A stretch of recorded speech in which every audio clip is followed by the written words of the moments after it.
بسم اللہ الرحمن الرحیم۔ تمام حضرات پڑھ لیں اللہم صلی علی سیدنا و مولانا محمد وبارک وسلم۔ محترم سامعین کرام، یہ جو حلال جانور ہے نا جس کا ہم گوشت کھاتے ہیں، اس حلال جانور کے اندر بھی 7 اعضاء ایسے ہیں جن کو کھانے سے ہمارے پیارے نبی صلی اللہ علیہ وسلم نے منع فرمایا۔ حضرت عبداللہ رضی اللہ تعالی عنہ فرماتے ہیں، نبی اکرم شفیع امت صلی اللہ علیہ وسلم جانور کے 7 اعضاء کو ناپسند فرماتے۔ وہ کون کون سے ہیں؟ پتا، مثانہ، شرمگاہ،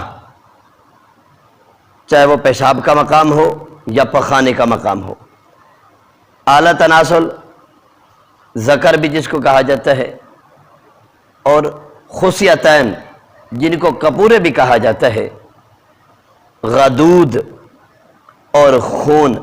نبی پاک صلی اللہ علیہ وسلم حلال جانور میں ان 7 چیزوں کو ناپسند فرماتے تھے، تو اللہ کے نبی صلی اللہ علیہ وسلم نے ان چیزوں کو کھانے سے منع فرمایا۔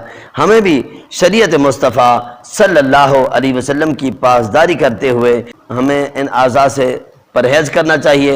آقا کریم صلی اللہ علیہ وسلم کے دین پر عمل کرتے ہوئے ہمیں بھی ان 7 اعضاء کو چھوڑ دینا چاہیے۔ اللہ پاک ہم سب کو صراط مستقیم پر چلائے، آمین۔